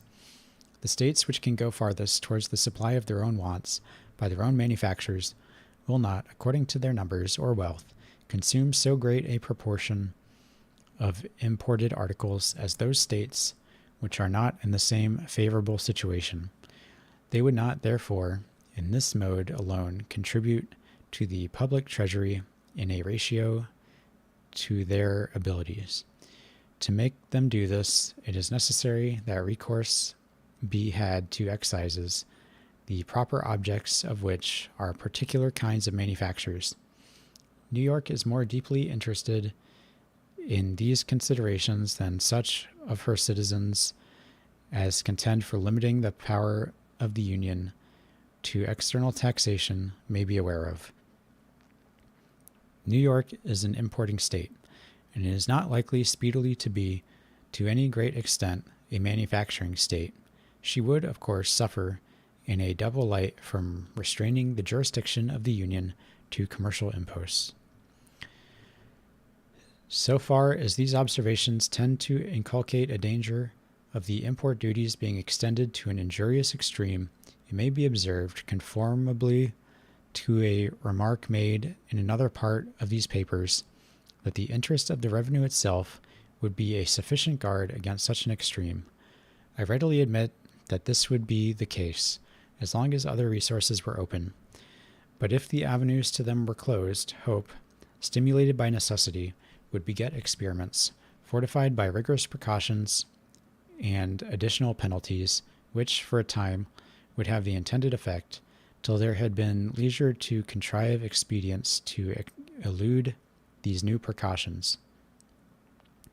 The first success would be apt to inspire false opinions, which it might require a long course of subsequent experience to correct. Necessity, especially in politics, often occasions false hopes, false reasonings, and a system of measures correspondingly erroneous. But even if this supposed excess should not be a consequence of the limitation of the federal power of taxation, the inequalities spoken of would still ensue, though not in the same degree from the other causes that have been noticed. Let us now return to the examination of objections. One which, if we may judge from the frequency of its repetition, seems most to be relied on is, that the House of Representatives is not sufficiently numerous for the reception of all the different classes of citizens, in order to combine the interests and feelings of every part of the community, and to produce a due sympathy between the representative body and its constituents. This argument presents itself under a very specious and seducing form, and is well calculated to lay hold of the prejudices of those to whom it is addressed. But when we come to dissect it with attention, it will appear to be made up of nothing but fair-sounding words. The object it seems to aim at is, in the first place, impracticable, and in the sense in which it is contended for, is unnecessary.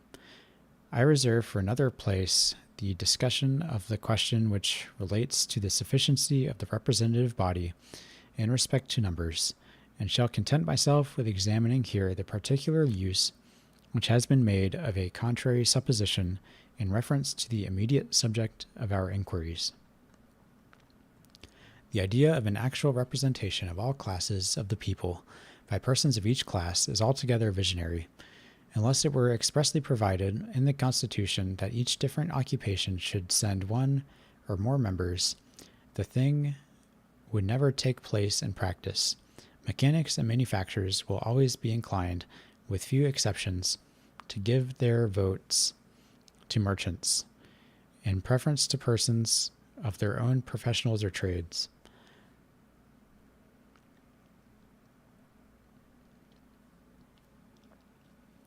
Those discerning citizens are well aware that the mechanic and manufacturing arts furnish the materials of mercantile enterprise and industry.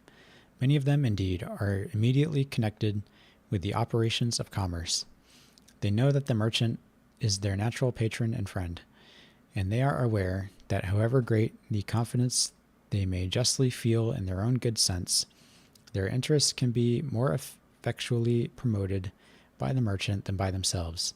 They are sensible that their habits and life have not been such as to give them those acquired endowments, without which, in a deliberative assembly, the greatest natural abilities are for the most part useless, and that the influence and weight and superior acquirements of the merchants render them more equal to a contest with the spirit which might happen to infuse itself into the public councils, unfriendly to the manufacturing and trading interests.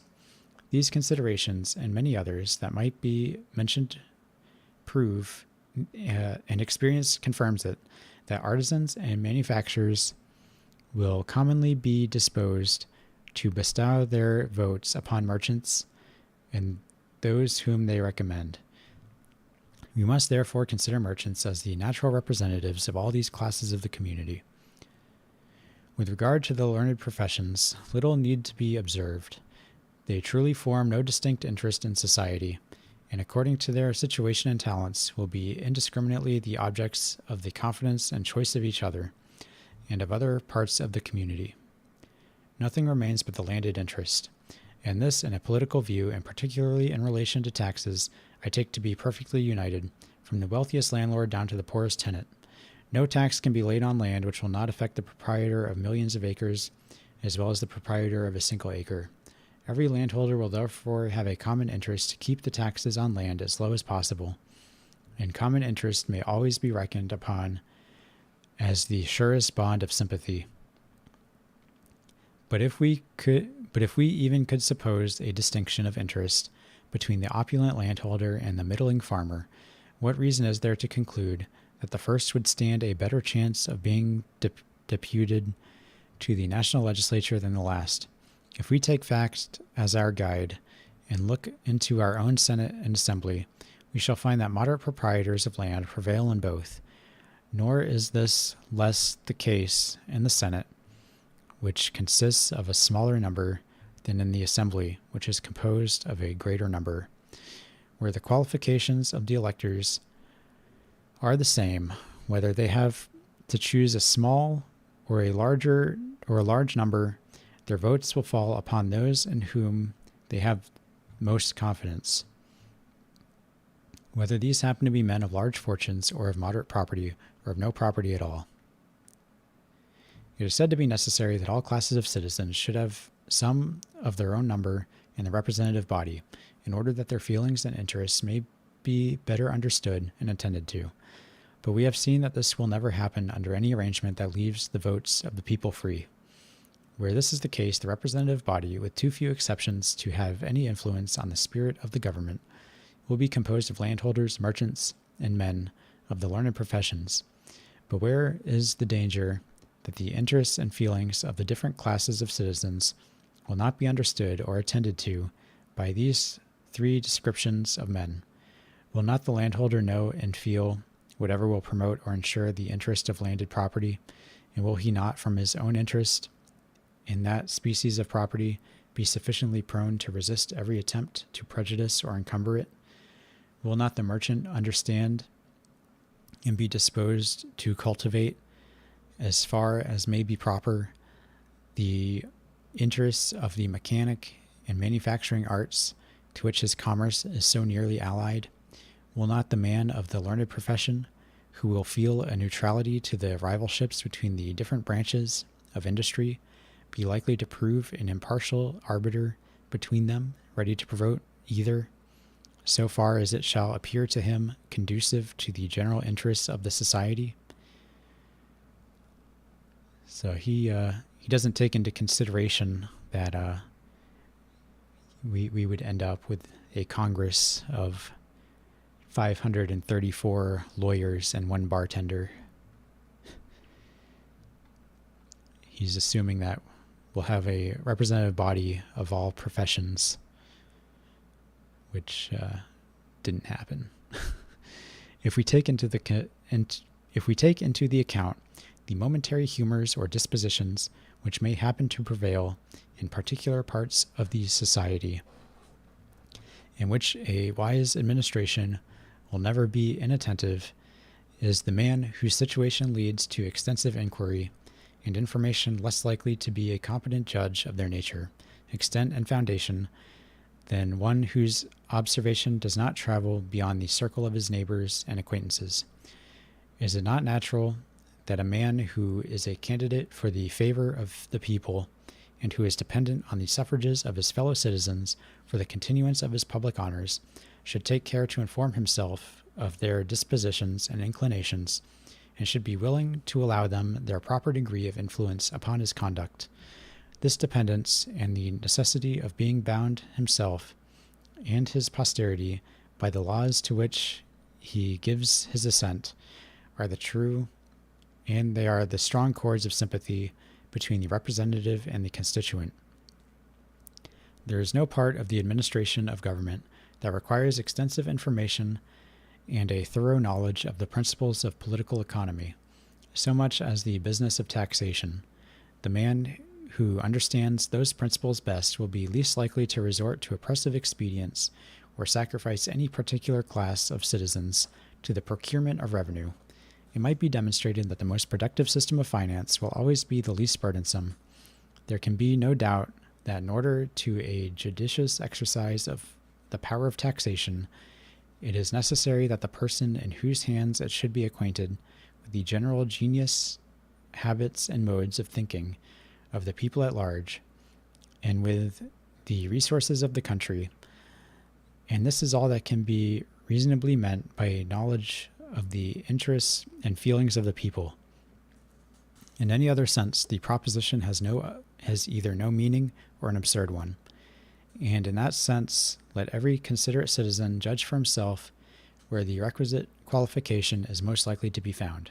Publius. So I wish up here he made some statement against property taxes or land taxes, but he doesn't.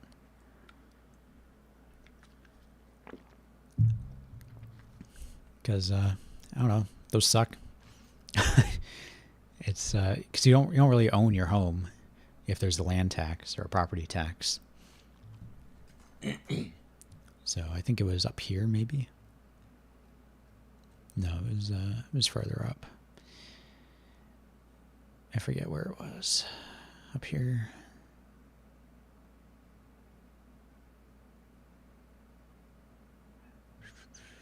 Where was he talking about that?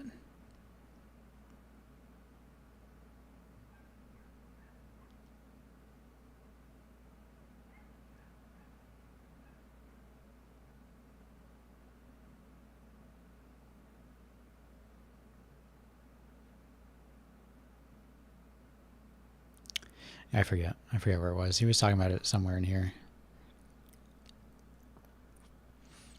But I live in the state with like the second or third highest property taxes in the country, and just saying like, oh well, everyone will have to pay it, so they'll keep it low. Doesn't really work. I cannot afford a home in my state, and I make pretty good money. I have a lot of money in my bank account, but if I had a family, if I had children or something, I would be unable to afford a home just because of the property taxes here are so high. And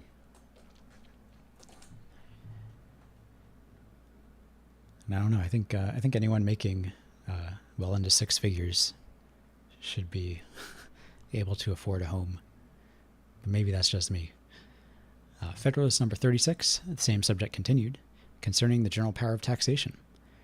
From the New York Packet, Tuesday, January 8th, 1788. And this is the last one in this section on taxation. So after this, we're done with taxes. Hooray! And it's pretty long, so we'll just go. This is by Alexander Hamilton. To the people of the state of New York. We have seen that the result of the observations to which the foregoing number has been principally devoted is that from the natural operation of the different interests and views of the various classes of the community, whether the representation of the people be more or less numerous, will consist almost entirely of proprietors of land, of merchants, and of members of the learned professions, who will truly represent all those different interests and views. If it should be objected that we have seen other descriptions of men in the local legislatures, I answer that it is admitted there are exceptions to the rule, but not in sufficient number to influence the general complexion or character of the government. There are strong minds in every walk of life that will rise superior to the disadvantages of situation, and will command the tribute due to their merit, not only from the classes to which they particularly belong, but from the society in general. The door ought to be equally open to all, and I trust, for the credit of human nature, that we shall see examples of such vigorous plants flourishing in the soil of federal as well as of state legislation. But occasional instances of this sort will not render the reasoning founded upon the general course of things less conclusive. The subject might be placed in several other lights that would all lead to the same result, and in particular it might be asked, what greater affinity or relation of interest can be conceived between the carpenter and blacksmith and the linen manufacturer or stocking weaver than between the merchant and either of them? It is notorious that there are often as great rivalships between different branches of the mechanic or manufacturing arts as there are between any of the departments of labor and industry, so that, unless the representative body were to be far more numerous than would be consistent with any idea of regularity or wisdom in its deliberations, it is impossible that what seems to be the spirit of the objection we have been considering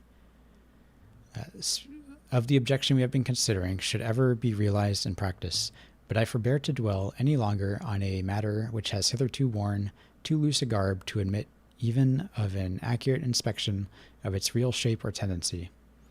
There is another objection of a somewhat more precise nature that claims our attention. It has been asserted that a power of internal taxation in the national legislature could never be exercised with advantage, as well from the want of a sufficient knowledge of local circumstances, as from an interference between the revenue laws of the Union and of the particular states. The supposition of a want of proper knowledge seems to be entirely destitute of foundation. If any question is depending in a state legislature respecting one of the counties, which demands a knowledge of local details, how is it acquired? No doubt from the information of the members of the county. Cannot the like knowledge be obtained in the national legislature from the representatives of each state?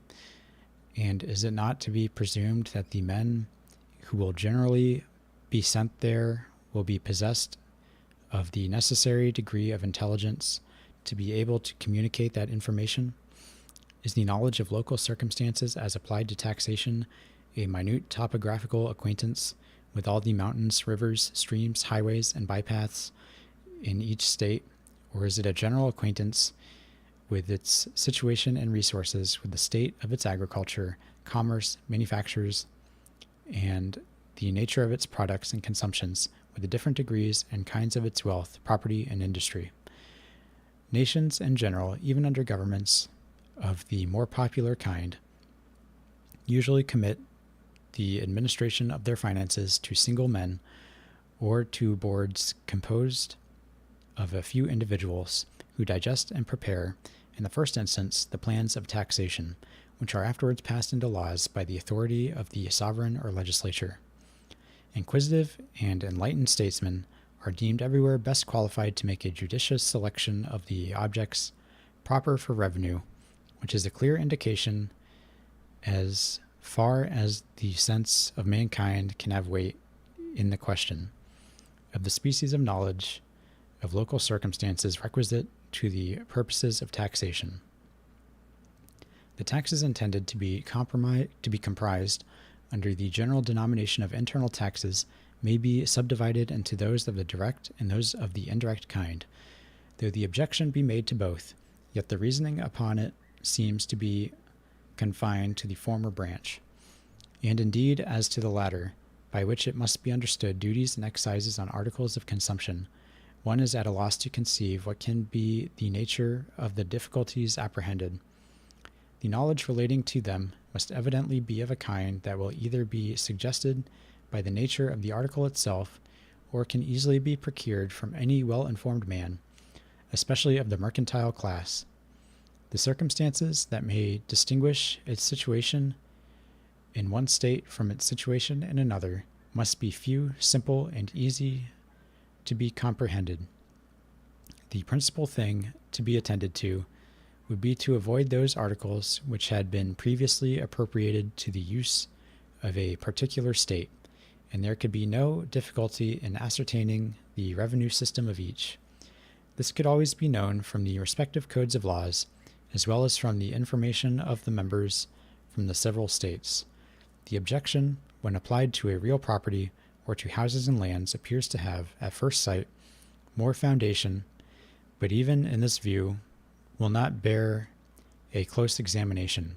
Land taxes are commonly laid in one of two modes, either by actual valuations, permanent or periodical, or by occasional assessments, at the discretion or according to the best judgment of certain officers whose duty it is to make them. In either case, the execution of the business, which alone requires the knowledge of local details, must be devolved upon discrete persons in the character of commissioners or assessors, elected by the people or appointed by the government for the purpose. All that the law can do must be to name the persons or to prescribe the manner of their election or appointment, to fix their number and qualifications, and to draw the general outlines of their powers and duties. What is there in all this that cannot as well be performed by the national legislature as by a state legislature.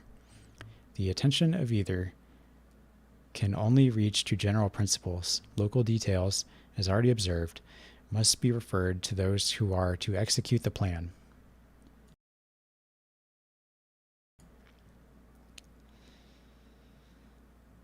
But there is a simple point of view in which this matter may be placed that must be altogether satisfactory. The national legislature can make use of the system of each state within that state.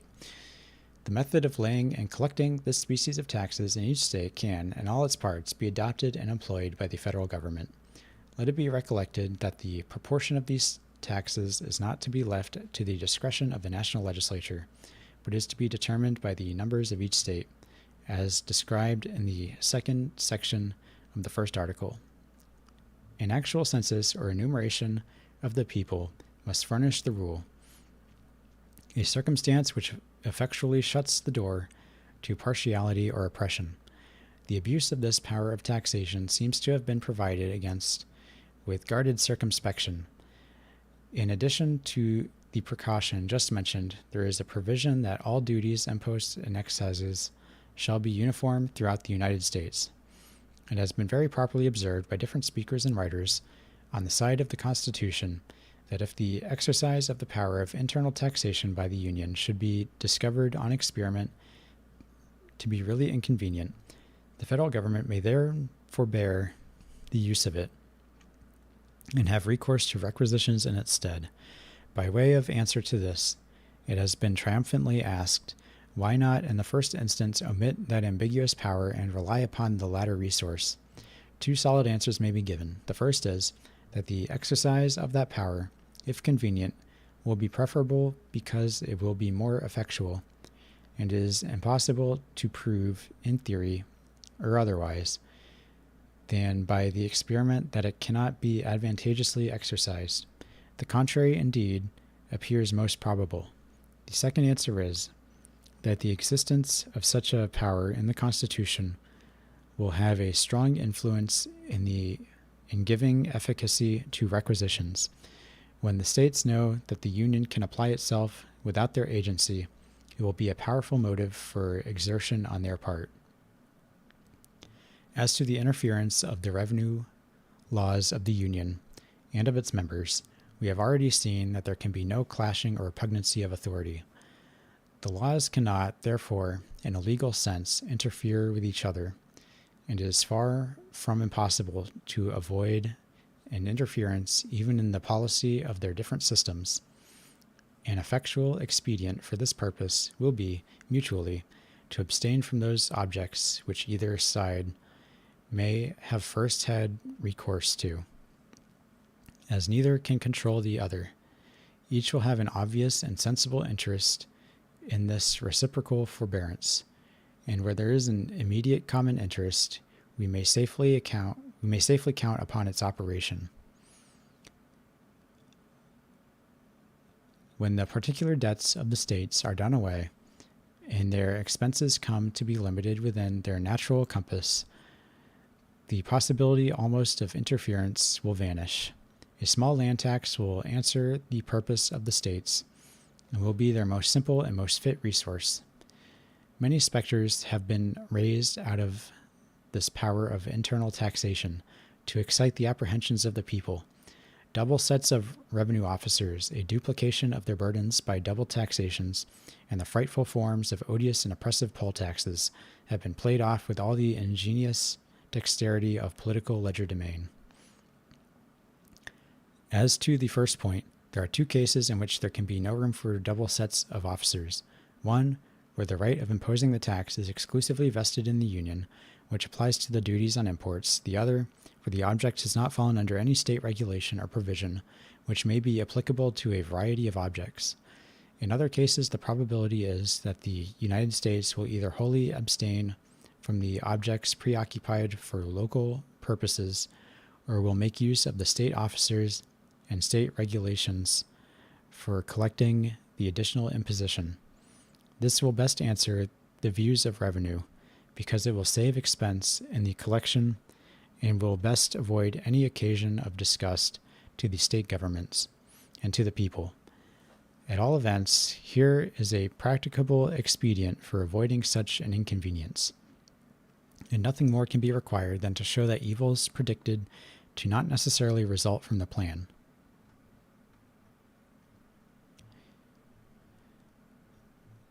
As to any argument derived from a supposed system of influence, it is a sufficient answer to say that it ought not to be presumed, but in the supposition is susceptible of a more precise answer.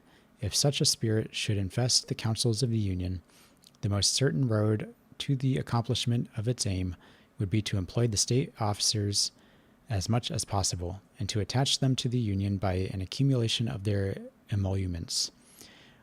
This would serve to turn the tide of state influence into the channels of the national government, instead of making federal influence flow in an opposite and adverse current. But all suppositions of this kind are invidious, and ought to be banished from the consideration of the great question before the people. They can answer no other end than to cast a mist over the truth. As to the suggestion of double taxation, the answer is plain. The wants of the Union are to be supplied in one way or another. If to be done by the authority of the federal government, it will not be to be done by that of the state government. The quantity of taxes to be paid by the community must be the same in either case, with this advantage, if the provision is to be made by the Union, that the capital resource of commercial imposts, which is the most convenient branch of revenue, can be prudently improved to a much greater extent under federal than under state regulation, and of course will render it less necessary to recur to more inconvenient methods. And with this further advantage, that as far as there may be any real difficulty in the exercise of the power of internal taxation, it will impose a disposition to greater care in the choice and arrangement of the means. It must naturally tend to make it a fixed point of policy in the national administration to go as far as may be practicable in making the luxury of the rich tributary to the public treasury, in order to diminish the necessity of those impositions which might create dissatisfaction in the poorer and most numerous classes of the society. Happy it is when the interest which the government has in the preservation of its own power coincides with a proper distribution of the public burdens, and tends to guard the least wealthy part of the community from oppression. As to poll taxes, I, without scruple, confess my disapprobation of them. And though they have prevailed from an early period in those states which have uniformly been the most tenacious of their rights, I should lament to see them introduced into practice under the national government. But does it follow because there is a power to lay them that they will actually be laid? Every state in the Union has power to impose taxes of this kind, and yet in several of them they are unknown in practice. Are the state governments to be stigmatized as tyrannies because they possess this power? If they are not, with what propriety can the like power justify such a charge against the national government, or even be urged as an obstacle to its adoption?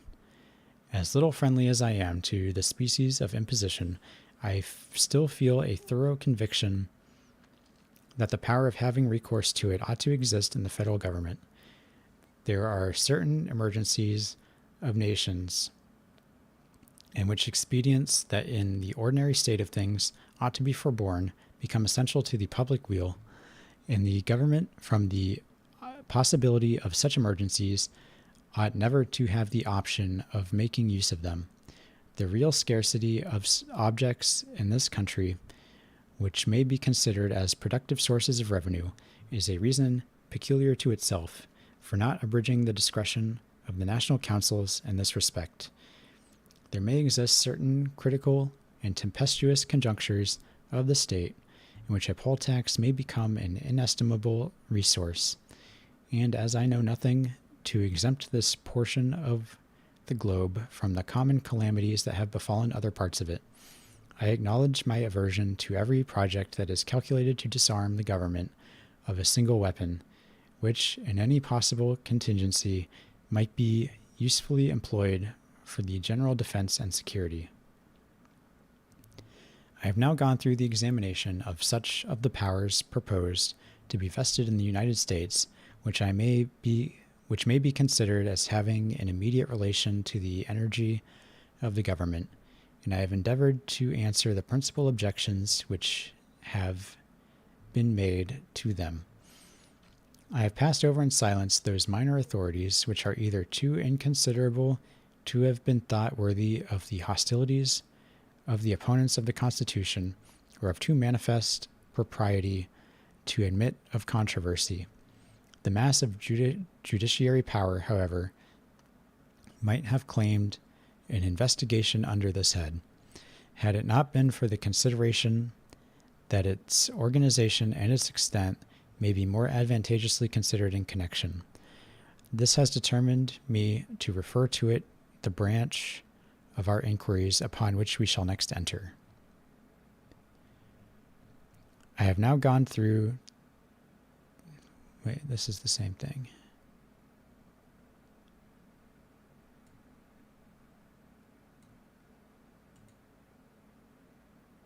Two versions of this paragraph appear in different editions. No. I guess I'll just read this anyway. Because it looks like this one's longer. It might have more stuff. I have now gone through the examination of those powers proposed to be conferred upon the federal government, which relate more peculiarly to its energy and to its efficiency for answering the great and primary objects of union. There are others which, though omitted here, will, in order to render the view of the subject more complete, be taken notice of under the next head of our inquiries. I flatter myself the progress already made will have sufficed to satisfy the candid and judicious part of the community that some of the objections which have been most strenuously urged under the Constitution, and which were most formidable in their first appearance, are not only destitute of substance, but if they had operated in the formation of the plan, would have rendered it incompetent to the great ends of public happiness and national prosperity. I equally flatter myself that a further and more critical investigation of the system will serve to recommend it still more to every sincere and disinterested advocate for good government, and will leave no doubt with men of this character of the propriety and expediency of adopting it. Happy will it be for ourselves, and more honorable for human nature, if we have wisdom and virtue enough to set so glorious an example to mankind. Publius. Man, he really cucked on taxes, didn't he? Oh man, I don't support the poll tax, but I support your right to do it. Oh, doesn't that sound familiar? It's the the anthem of every conservative in America. Anyway.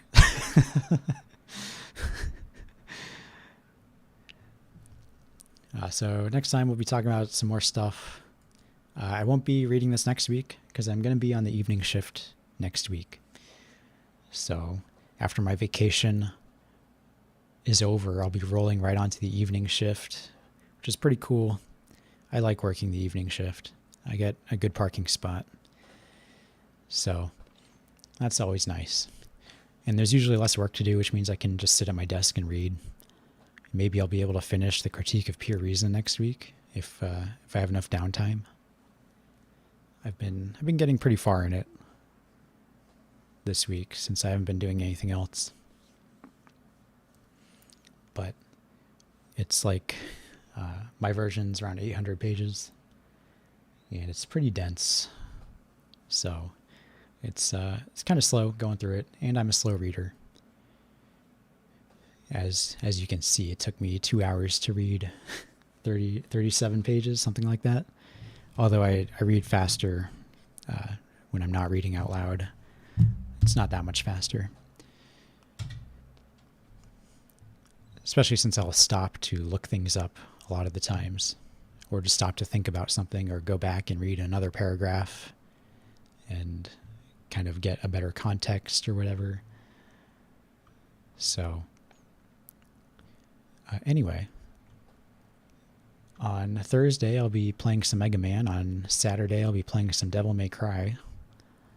And then on Sunday I'll be playing some Pokemon on Twitch. I still need to make a thumbnail for Devil May Cry, but it is happening. So, or Devil May Cry 2, rather.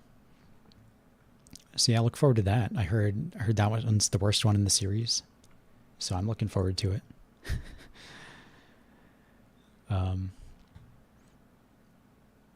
Yeah, thank you for being with me again today, and I hope you learned a lot about taxes, because I didn't.